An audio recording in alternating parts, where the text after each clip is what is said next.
அனைவருக்கும் எனது புத்தாண்டு வாழ்த்துக்கள். இந்த நிகழ்ச்சிக்கு வருவதற்கு என்னை அழைத்த அனைத்து நல் உள்ளங்களுக்கும் நன்றியை தெரிவித்துக் கொள்கிறேன். இங்கு வரும்பொழுது என் நினைவில் மிக அதிகமாக இருந்தது எனது கல்லூரி நாட்கள். காரணம், இதே தூத்துக்குடியில் தான் நான் 4 ஆண்டுகள் எனது கல்லூரி படிப்பை முடித்தேன். 73 77 வரை தூய மரியன்னை கல்லூரியில். அந்த நினைவுகளை சுமந்தபடி பயணித்து இங்கு வந்து அந்த நினைவுகளிலே நான் இன்னமும் இருக்கின்றேன். காரணம், ஏறத்தாழ ஒரு 50 ஆண்டுகளுக்கு முன்பு இங்கு வாழ்ந்திருக்கிறேன். இன்று நான் ஒரு எழுத்தாளராக இங்கு வந்து பேசும் பொழுது, அன்று நான் நினைத்ததில்லை நான் ஒரு எழுத்தாளனாக இங்கு திரும்பி வருவேன் என்று. இப்படி ஒரு பரிணாம வளர்ச்சி எனக்குள் ஏற்பட்டதற்கு பல நண்பர்கள், பல நிகழ்வுகள், பல அனுபவங்கள் என் வாழ்க்கை பயணம் முழுவதுமே வந்திருக்கிறார்கள், உடன் இருந்திருக்கின்றார்கள். இது ஒரு பெரிய வியப்பாக, மலைப்பாக, பிரமிப்பாகத்தான் இருக்கின்றது. அப்படி பார்க்கும் பொழுது இலக்கியம் என்னை பண்படுத்தியது, இலக்கியம் என்னை உச்சத்திற்கு அழைத்து சென்றது, இலக்கியம் என்னை பாடாக படுத்தியதும் கூடத்தான். இப்படி ஒரு அனுபவ நிலையில் நான் இன்று ஒரு 30 நிமிடங்கள் உங்களோடு பேசவிருப்பது பெண் எழுத்தும் அதன் தாக்கமும். பெண் என்று சொன்னாலே நாம் எல்லாருக்குமே ஒரு மாதிரி ஒரு புருவம் அப்படி உயரும். ஏன்னா பெண், ஒரு குழந்தை பிறந்துச்சு அப்படின்னு சொன்னால் உடனே எல்லாரும் கேட்பாங்க, ஆம்பளையா பொம்பளையா அப்படின்னு சொல்லிட்டு. அது ஆண் குழந்தை என்றால் சந்தோஷமாக இருக்கும், முகத்தில் மலர்ச்சி ஏற்படும். பெண் குழந்தை என்றால் கொஞ்சம் யோசிப்பார்கள். அது ஏன் என்று உங்கள் அனைவருக்குமே தெரியும். அந்த காரண காரியங்களை நான் இங்கு விவரிக்கப் போவதில்லை. அது ஒரு மனித குழந்தை என்று யாரும் பார்ப்பதில்லை. ஆனால் அதே சமயம் கால்நடைகளில் கன்று குட்டி போட்டதென்றால் அது ஆண் கன்று என்றால் வருத்தப்படுகிறார்கள், பெண் கன்று என்றால் சந்தோஷப்படுவார்கள். இதுதான் மனிதர்களுக்குள்ள இயற்கையிலே உள்ள ஒரு முரண். அந்த ஒரு சமுதாயத்தில் தான் நாம் வாழ்ந்து கொண்டிருக்கின்றோம். இந்த பெண் படைப்பு அல்லது பெண் நிலை பற்றி, பெண் எழுத்தாளர்கள் தாக்கத்தை பற்றி சொல்வதற்கு முன்பு, இந்த பெண் எனப்படுபவள் எப்பேற்பட்ட ஒரு சமுதாயத்தில் வாழ்ந்து கொண்டிருக்கின்றாள் என்று நாம் ஒரு 5 நிமிடம் அதை நாம் பார்க்கலாம். காரணம், இலக்கியம் என்பது வாழ்க்கையில் இருந்து தான் வருகின்றது. அந்த இலக்கியத்திலிருந்து வாழ்வியல் தோன்றுகின்றது. அதனால் முதலில் இந்த சமுதாயம் எப்படிப்பட்டது என்று நாம் பார்க்கும் பொழுது, ஒரு ஆணாதிக்க சமுதாயம், பாலியல் பாகுபாடு நிறைந்த சமுதாயம். இந்த சமுதாயம் இப்படி உருவாவதற்கு ஆதி காரணமாக இருந்தது எது என்று பார்த்தோம் என்றால் மனு ஸ்மிருதி, மனு சட்டங்கள். இந்த மனு சட்ட திட்டங்களினால், அந்த திட்டங்களினால் நாம் அதை அங்கீகரித்து கொண்டு வந்துள்ள மத கோட்பாடுகள், எந்த மதம் என்றாலும் சரி, இந்து, கிறிஸ்து, முஸ்லீம், எல்லா மதமுமே இந்த பாலியல் பாகுபாடுகளை கொண்டு தான் இருக்கின்றன. இவற்றை இந்த சமூக கலாச்சார காரணிகள் உள்வாங்கி கொண்டு வலுவாக்கப்பட்ட ஒரு சாதி சமுதாயத்தில் தான் நாம் வாழ்ந்து கொண்டிருக்கின்றோம். இந்த மனு தர்ம ஆட்சி என்று நான் பேசும்பொழுது, இந்த சனாதனத்தை பற்றி பேசும்பொழுது, இது என்றோ கடந்த காலத்தில் உள்ள நிகழ்வு என்று எண்ண வேண்டாம். இது நிகழ்காலத்தில் நடந்து கொண்டிருக்கின்ற கடந்த காலம். அதன் நீட்சி இன்று வரை சென்று கொண்டே தான் இருக்கின்றது. அதை நான் விழாவாரியாக பேச வேண்டாம். இன்றைய சமுதாயத்தின் உள்ள ஏற்றத்தாழ்வுகள், பாகுபாடுகள், பெண் அடிமைத்தனங்கள், பெண்ணுக்கு இழைக்கப்படுகின்ற கொடுமைகள் எல்லாமே நாம் அறிந்த ஒன்று தான். அதே சமயம் நீங்கள் சிந்திக்கக்கூடும், அப்படி ஒன்றுமில்லை, பெண் வளர்ந்திருக்கிறாள், மலர்ந்திருக்கிறாள், வளர்ந்திருக்கிறாள், சென்றிருக்கின்றாள், நாங்கள்லாம் படிக்க வந்திருக்கின்றோம், பெண் செய்யாத காரியம் எதுவுமில்லை, ஆண் செய்கின்ற அனைத்தும் பெண், இது மாதிரியெல்லாம் நம்ம சிலாகித்து பேசக்கூடியவர்களும் இருக்கின்றார்கள். நான் இல்லை என்று சொல்லவில்லை, மாற்றம் இல்லை என்று சொல்லவில்லை. இருந்தாலும் கூட இத்தகையதொரு ஏற்றத்தாழ்வுகள் மிகுந்த ஒரு சாதி சமுதாயத்தில், ஆணாதிக்க சமுதாயத்தில், அதுவும் உயர் சாதி மனோபாவம் கொண்ட ஆணாதிக்க சமுதாயத்தில் பெண்களின் நிலை என்னவாக இருக்கின்றது என்பது நம் அனைவருக்கும் தெரிந்த ஒன்றுதான். இந்த சமுதாய நிலையிலிருந்து எழுத்துக்களை படைப்பதற்கு பெண்கள் வருகின்றார்கள். 18ஆம் நூற்றாண்டில் பார்த்தோம் என்றால் பெண் கல்வி மறுக்கப்பட்ட ஒரு நிலை. ஏன் ஆண்களுக்குமே அடித்தட்டு மக்களுக்கு கல்வி மறுக்கப்பட்ட நிலை. அன்றைய சமுதாயத்தில் ஆதிக்க சாதியினரில் சில பேருக்கு கல்வி பெற வாய்ப்பு இருந்தது. அவர்கள் படைத்த சில படைப்புகளை பற்றி முனைவர் பிரேமா என்பவர்கள் மறைக்கப்பட்ட பதிவுகள் என்று ஒரு புத்தகம் வெளியிட்டிருக்கின்றார்கள். அதில் அவர்கள் எழுதியிருக்கின்றார்கள். பெண் எழுத்தாளர்கள் என்று அப்போ இருந்தே நாம் பார்க்கலாம். ஆனால் அவை எழுதியது எல்லாமே அவர்களது வாழ்க்கையில் குடும்பம், குழந்தை திருமணம், எவ்வாறு கஷ்டப்பட்டார்கள், பெண் அடிமைதனம் எப்படி, அதை பற்றிய பதிவுகள் இருக்கின்றன. அதன் பின்பு நீண்ட நெடிய காலமாக பெண்கள் எழுதி கொண்டே தான் வருகிறார்கள். நமது தமிழக சூழலில் ராமன் அதாவது பழைய காலத்திலிருந்து நம்ம பேச வேண்டாம். இப்போ நம்ம எடுத்துக்கிட்டால் கூட நமக்கு மனதில் தோன்றியவர்கள் அம்பை, ராஜம் கிருஷ்ணன், சிவசங்கரி, அனுராத ரமணன், இந்துமதி, அப்படியே தொடர்ச்சியாக வரும்பொழுது நமது தூத்துக்குடி பாராளுமன்ற உறுப்பினர் கனிமொழி, இன்னொரு எம்பி தமிழிசை தங்கப்பாண்டியன், நமது கவின்மலர், ஏகப்பட்ட எழுத்தாளர்கள், கவிஞர்கள் இப்பொழுது தொடர்ச்சியாக எழுதி கொண்டே இருக்கின்றார்கள். இவர்கள் எதற்கு எழுதுகிறார்கள் என்று பார்த்தோம் என்றால், இந்த சமுதாய அவலத்தை, இதை தாங்க முடியாத ஒரு திணறல், ஒரு சஃபகேஷன் சொல்லுவாங்கள்ல, இதை இப்படியே பொறுத்துக்கிட்டு போகிறதா, ஏன் பெண்ணுக்கு மட்டும் இந்த ஒரு நிலை என்ற ஒரு கேள்வி, என்ற ஒரு ஆதங்கம், என்ற ஒரு ஆவேசம், இந்த நிலையில் இலக்கியத்தின் பல வகைமைகளை அவர்கள் எழுதி கொண்டிருக்கின்றார்கள். நாவல், சிறுகதை, கவிதை, கட்டுரைகள், இவ்வாறு நிறைய பெண்கள் கவிதைகளை எழுதுவதை நீங்கள் பார்க்கலாம். கவிதைகள் என்று சொல்லும் பொழுது இப்பொழுது நவீன கவிதைகளில் பெண் உடல், இந்த பெண்ணை அடிமையாக்க, ஒன்றுமில்லாமல் ஆக்குவதற்கு பயன்படுத்துவது பெண்ணின் உடல். காரணம், பெண்ணை யாரும் ஒரு உயிருள்ள உணர்வுள்ள மனுஷியாக யாரும் பார்ப்பதில்லை. பெண் என்றாலே அவள் ஒரு சதையும் இரத்தமும் கொண்ட ஒரு உடல். அந்த உடல் அவளுக்கு சொந்தம் அல்ல. இதைத்தான் வங்கதேச கவிஞர் தஸ்லிமா நஸ்ரின் ஒரு கவிதையில் சொல்கிறார். எனது உடல் யாருக்கான ஆடுகளம். ஆடுகளம்னா உங்களுக்கு தெரியும், மிக காத்திரமான வரி. இதே ஒரு எண்ணத்தில், இதே ஒரு தாக்கத்தில் தான் பெண்கள் எழுதுகின்றார்கள். இந்த சமூக அவலத்தை நீக்க வேண்டும், இந்த சமுதாயத்தில் நாமும் மாண்புமிக்க மனுஷிகளாக நம்ம நிலைநிறுத்த வேண்டும் என்ற ஒரு வேகம், கோபம், வீரியம் உள்ள எல்லா நிலைகளிலும் இருந்து பெண்கள் பல வகையான இலக்கிய வகைமைகளை தந்து கொண்டிருக்கின்றார்கள். இப்பொழுதும் கூட நாம் சொல்லலாம், பாலியல் அதிகாரத்தை நியாயப்படுத்துகின்றார்கள். இப்பொழுதும் கூட திருமணம், இந்த நியாயப்படுத்துறது எங்கெல்லாம் நடக்குன்னா, திருமணம் என்ற நிறுவனத்தில் நடக்கிறது. குடும்பம், குழந்தை திருமணம், விதவை, கட்டாய விதவை முறை, அகமண முறை, வரதட்சணை ஆகியவை பெண்களுக்கு எதிரான எல்லா மரபுகளின் ஆதிக்கத்தை இவர்கள் எதிர்த்து கேட்கின்றார்கள். இதனால் தான் எழுதுகிறார்கள். ஏன் எழுதுகிறார்கள் என்றால், இவர்கள் சமூக மாற்றத்திற்காக. இந்த சமுதாயம் சரியில்லை, பெண்களை இரண்டாம் தரம் கூட இல்லை, ஏதோ ஒரு பொருளாக வைத்து கொண்டிருக்கின்றார்கள். இது சரியில்லை என்பதை சுட்டிக்காட்ட, மாற்றுவதற்கு, திருத்துவதற்கு எழுதி கொண்டிருக்கின்றார்கள்.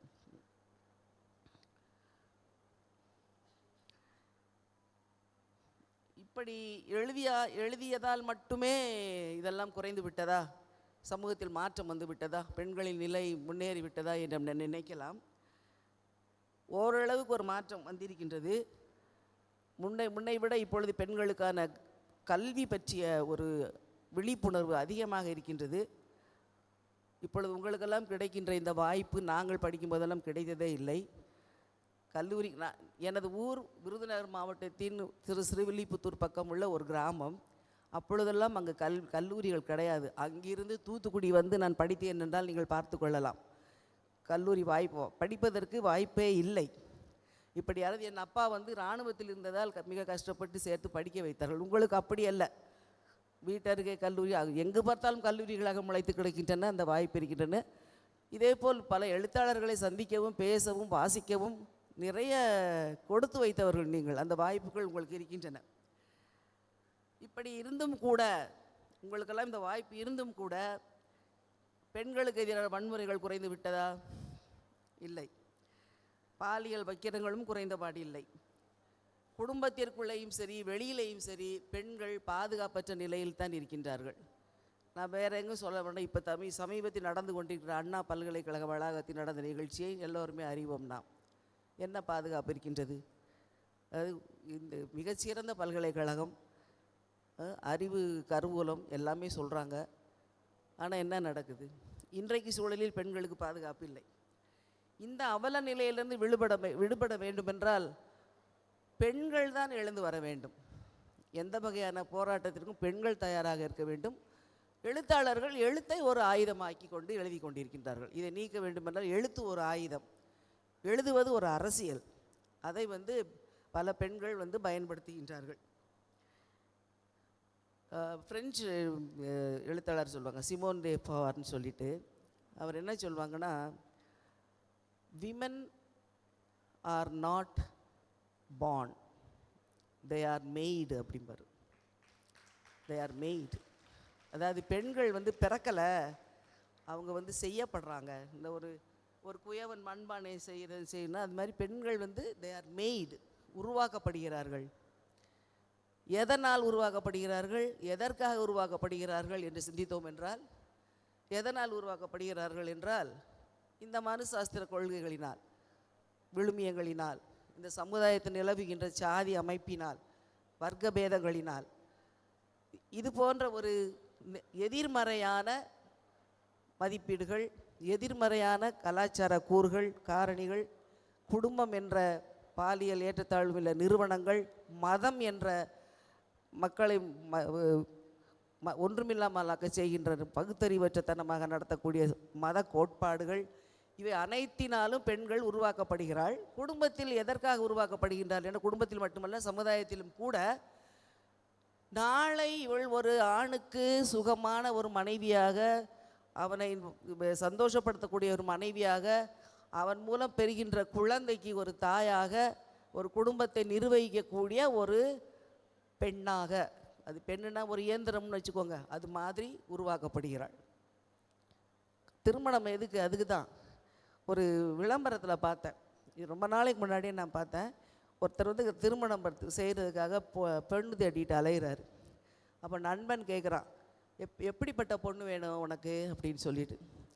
எனக்கு நல்லா கலராக இருக்கணும், அப்புறம் நல்லா வீடெல்லாம் க்ளீன் பண்ணணும், நல்லா வச்சுக்கணும், ஓகே, அப்புறம் சமைக்கணும், அப்புறம் எனக்கு சந்தோஷமாக இது பார்த்துக்கணும் அப்படின்னு சொல்லிட்டு சொல்கிறார். அதுக்கு அந்த ஆள் சொன்னான், இதுக்கு நீ ஏன் ஒரு பொம்பளையை தேடுற? நீ ஒரு நல்ல வாஷிங் மிஷினை கட்டிக்க, சிவப்பாக இருக்கிற வாஷிங் மிஷினை, உன் துணியை துவைச்சி போடும், ஹோட்டலில் நீ வாங்கி சாப்பிட்டுக்கலாம், சந்தோஷமாக இருக்கிற இடங்கள்லாம் இருக்குது. அதுக்கு ஒரு பெண் உனக்கு இந்த மாதிரியெல்லாம் இயந்திரத்தனமான வேலை செய்யணும் அவசியமே இல்லை அப்படின்னு சொல்லுவாங்க. இது ரொம்ப வருஷத்துக்கு முன்னாடி பழசு. ஆனால் இன்றைக்கும் கூட அப்படி தான். பொண்ணு தேடுறவங்க கலராக இருக்கணும், அப்படி இருக்கணும். பொண்ணை தான் இப்போ இது பண்ணணும். இன்றைக்கும் கூட பொண்ணு எப்படி இருக்கணும்னா ஒரு லிஸ்ட்டு இருக்குது. அதுதான் நம்ம ஸ்டீரியோ டைப்ஸ்ன்னு சொல்கிறோம். ஸ்டீரியோ டைப்ஸ்னால் மரபு இப்படி, கலாச்சாரம் இப்படி, பண்பாடு இப்படி தான் இருக்கணும் அப்படின்னு சொல்லி. ஒரு பெண்ணோட நடை, உடை, பாவனை, பார்வை எல்லாமே சென்சார் தணிக்கை செய்யப்படுது. நாங்கள் இத்தனைக்கு நான் கிராமம் தான். அப்பமே சத்தமாக சிரிச்சா எங்கள் பாட்டி சொல்லுவாங்க, என்ன இப்படி சத்தம் போட்டு சிரிக்கிற? அப்போ கூட ஒரு சென்சார் பண்ணுவாங்க. இப்போ பாருங்களேன், இந்த அண்ணா பல்கலைக்கழகம் அந்த பெண் அவன் ஏன் 8 மணிக்கு மேலே வெளியே வந்தா, அவன் ஏன் ஆண் நண்பரோட பேசிக்கிட்டு இருந்தா, அவன் ஏன் அவளை பாதுகாப்பாக வச்சுக்க முடியல, அவன் ஏன் அந்த மாதிரி ட்ரெஸ் போட்டுக்கிட்டு இருந்தா, எல்லாமே அவளை மையமாக வைத்து தான் பேசப்படுகின்றது. அவள் ஒரு மனுஷி, அவள் எந்த நேரத்திலும் எங்கேயும் செல்லலாம், யாருடனும் பேசலாம், எப்படியும் இருக்கலாம் என்று அவளுக்கென்று தனி உலகம் இல்லையா, தனி ஆசை இல்லையா, தனி கனவு இல்லையா? அவளைத்தான் மையப்படுத்தி அவளை குற்றம் சொல்லி கொண்டிருக்கின்றார்கள். இது அரசியலாக்கி விளையாடி கொண்டிருக்கின்றார்கள். இந்த நிலை இன்றும் இருக்கின்றது. அதனால்தான் அவர் சொல்லுகின்றார், woman is not born but she is made. எல்லோரும் உருவாக்கிக்கிட்டு தான், இன்னமும் உருவாக்கிக்கிட்டு தான் இருக்கோம். அந்த உருவாக்கத்தில் சந்தோஷப்படுறவங்க ஆண்கள் மட்டுமில்ல, பெண்களும் இருக்கிறாங்க. என் பொண்ணை அப்படி வளர்த்துருக்கேன், இப்படி வளர்த்துருக்கேன்னு.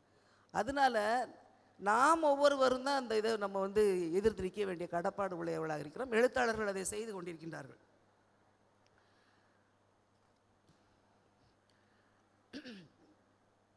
இந்த எழுத்து இப்போ என்ன செய்யுது, எழுத்துக்கு இப்போ எவ்வாறு எழுதுகிறார்கள், இந்த எழுத்துனால இதெல்லாம் மாறுதா அப்படின்னு சொன்னால் அதோட தாக்கம் என்னென்னு சிந்திக்கும் பொழுது, இது போன்ற ஒரு பெண் அடக்குமுறை ஒடுக்குமுறைகள் எல்லாவற்றையும் எதிர்த்து குரல் எழுப்புகிறது பெண் எழுதுகின்ற எழுத்துக்கள், இலக்கியங்கள்.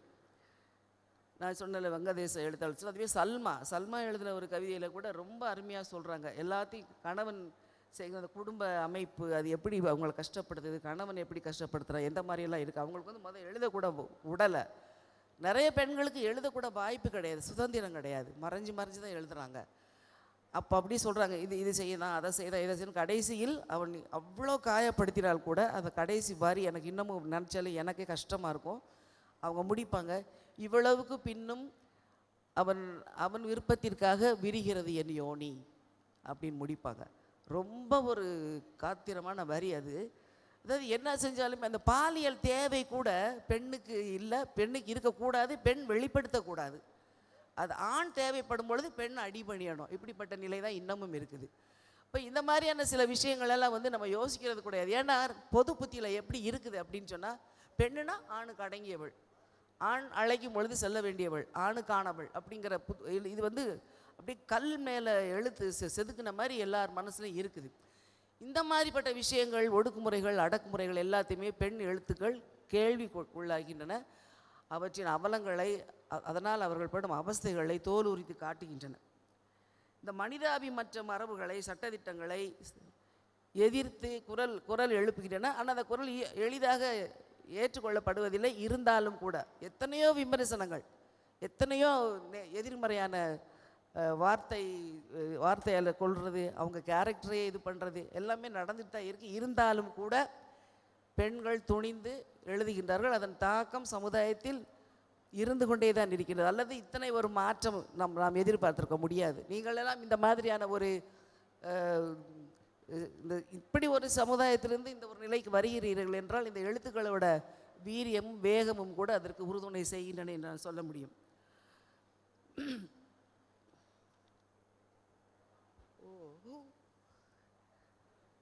இவ்வளோதானா? ஓகே நான் டைம் ஆயிடுச்சு. ஓகே, நான் இதை மட்டும் சொல்லி நான் முடிச்சிடுறேன். அதாவது சரி, சுருக்கமாக சொல்லப்போனால் இந்த எழுத்துக்கள் வந்து நான் பார்க்குறது 4 நிலையில் வந்து தாக்கத்தை ஏற்படுத்துகின்றது. முதல் நிலை வந்து ஒரு விழிப்புணர்வை உண்டாக்குது, அவேர்னஸ். பெண் எழுத்துக்கள் வந்து இந்த சமுதாயம் இப்படிப்பட்ட சமுதாயமாக இருக்கின்றது என்று நாம் புரிந்து கொள்ள உதவுகின்றது. அப்படி புரிஞ்சுக்கிட்டு அப்படி கடந்து போகிறதுக்கு இல்லை, அதை வந்து தோல் உரித்து காட்டுகிறது. Unmasking the atrocities and violence அப்படிங்கிறது அதை தோல் உரித்து காட்டுது. இப்படியெல்லாம் இருக்குது, பெண் நிலை வந்து இப்படியெல்லாம் இருக்குது அப்படிங்கிறத இந்த எழுத்துக்கள் தோல் உரித்து காட்டுகின்றன. அதோடு மட்டுமல்லாமல் அதை எதிர்த்து நிற்கின்றன, குரல் கொடுக்கின்றன. எத்தனை வலிகள் வேதனைகள் வந்தாலும் அதை எதிர்த்து குரல் கொடுத்து இது மாற்றப்பட வேண்டும் என்று ஒரு தவிர்க்க முடியாத ஒரு குரலாக ஒலிப்பதற்கு இந்த எழுத்துக்கள் பயன்படுகின்றன. அதோடு நின்று விடாமல் மறு ஆக்கம் செய்கின்றன, ரீக்ரியேட்டிங். இதுக்கு பதிலாக என்ன ஒரு சமுதாயம் வரணும், இதுக்கு பதிலான பெண்ணோட வாழ்க்கை முறை எப்படி அமையணும், பெண் எப்படி வாழணும், பெண் எப்படி மதிக்கப்படணும், அவள்கிட்ட உள்ள அந்த மாண்பு என்ன, அவளுக்கான கௌரவம் என்ன, அந்த டிக்னிட்டின்னு சொல்கிறோம் இல்லையா, அதை வந்து ரீக்ரியேட் பண்ணுது. அந்த எழுத்துக்கள் மூலமாக இத்தனை வேலைகளையும் பெண் எழுத்துக்கள் செய்கின்றன, இத்தனை தாக்கங்கள் ஏற்படுத்துகின்றன. பெண் எனப்பட்டவள் இந்த மாதிரி சின்ன சின்ன குடும்பம், சமுதாய அமைப்புகள் சிறிய சிறிய சிறிய வட்டங்களில் வந்து அடைக்கப்பட்டு இருக்கிறாள். அந்த வட்டங்கள் விரிவுபடுத்துவதற்கு இந்த எழுத்துக்கள் உதவுகின்றன. சொல்லுவாங்க அந்த பிரேக்கிங் த கோல்டன் சீலிங் அப்படின்னு சொல்லுவாங்க. கோல்டன் இல்லை, ஐம் சாரி, கிளாஸ் சீலிங். அது கோல்டன் கூட நம்ம சொல்லிக்கலாம். அதை உடைச்சி வெளியே வரணும். பெண்ணை வந்து ஒரு அழகு பதுமையா, நகை தாங்கும் கருவியா, இல்ல பெண் கடவுளர்களா கொண்டாடுகின்ற இந்த சமுதாயம் அவர்களை ஒரு பெரிய அழகு தான், பெண்ணாலே அழகு, அதான் அவள் அப்படி நிறைய அதை பற்றி பேசினா தனியாக போகணும், இப்போ நேரம் இல்லை. அந்த மாதிரிப்பட்ட இதை மாய தோற்றங்களை, மாய எண்ணங்களை, பிறள் மனது கொண்டவர்களை மாற்றுவதற்கு இந்த எழுத்துக்கள் பயன்படுது, உடைத்து வெளியே வரணும் அப்படின்னு சொல்லி. இறுதியாக இந்த ஆண்டு இப்பொழுது நாம் நமது இந்திய அரசியல் சாசனத்தின் 75வது ஆண்டை நாம் கொண்டாடி கொண்டிருக்கின்றோம். அம்பேத்கர் அவர்கள் பெண் விடுதலை பற்றி எவ்வளவோ பேசியிருக்கின்றார்கள். அதில் அந்த பிரியாம்பிள் அந்த முகவுரையில் வல்ல ஒரு 3 வார்த்தைகள் அவர் பிரெஞ்சு புரட்சியிலேருந்து எடுக்கலை, அவர் புத்திஸ்ட்லேருந்து எடுத்தார்.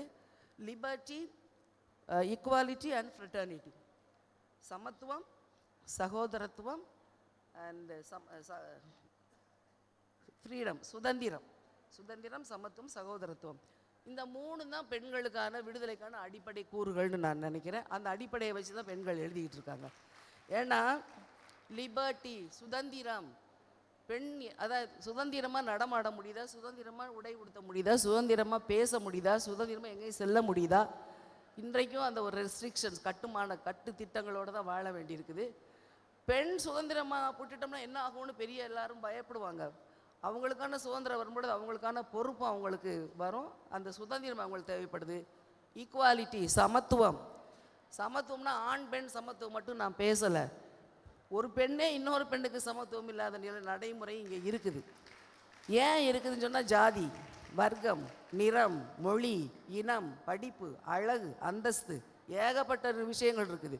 அதனால் பெண்களுக்குள்ளேயே இவங்களாம் ஆதிக்க சாதி பெண்கள், இவங்களாம் அடித்தட்டு பெண்கள், தலித் பெண்கள், அவங்க அந்த பெண்கள், இந்த பெண்கள், இப்படி ஏகப்பட்ட வேறுபாடுகள் இருக்குது. அதனால் சமத்துவம்னு சொல்லும்போது எல்லாரும் சமம், ஆண் பெண் என்ற பாகுபாடின்றி எல்லாரும் சமம், இந்த ஜாதி அந்த ஜாதி இன்றி எல்லாரும் சமம், இந்த ஒரு சமத்துவ நிலை. அடுத்தது ஃப்ரெட்டர்னிட்டி, சகோதரத்துவம். யாரையும் நம்ம அன்பு செய்கிறது, எல்லாரையும் நான் அன்பு செய்யணும், இவங்கள தான் அன்பு செய்வேன், அவங்கள தான் அன்பு செய்வேன். அந்த சகோதரத்துவம் நம்ம இருந்ததுன்னு சொன்னால் பெண்களுக்கான முக்கியமான அஸ்திவாரமாக அந்த 3 அமையும். இந்த நாளின் 75வது வருடத்தை கொண்டாடினா இதை நோக்கி ஒரு சிந்தனையை செலுத்தி இந்த பெண் படைப்புகளை கொண்டாடுவோம். அதில் ஏற்படும் தாக்கங்களை நாம் முன்னெடுத்து செல்வோம். நம் அனைவருக்குமே அது விடுதலை தர வேண்டும் என்று சொல்லி வாய்ப்புக்கு நன்றி கூறி விடை பெறுகிறேன். நன்றி, வணக்கம்.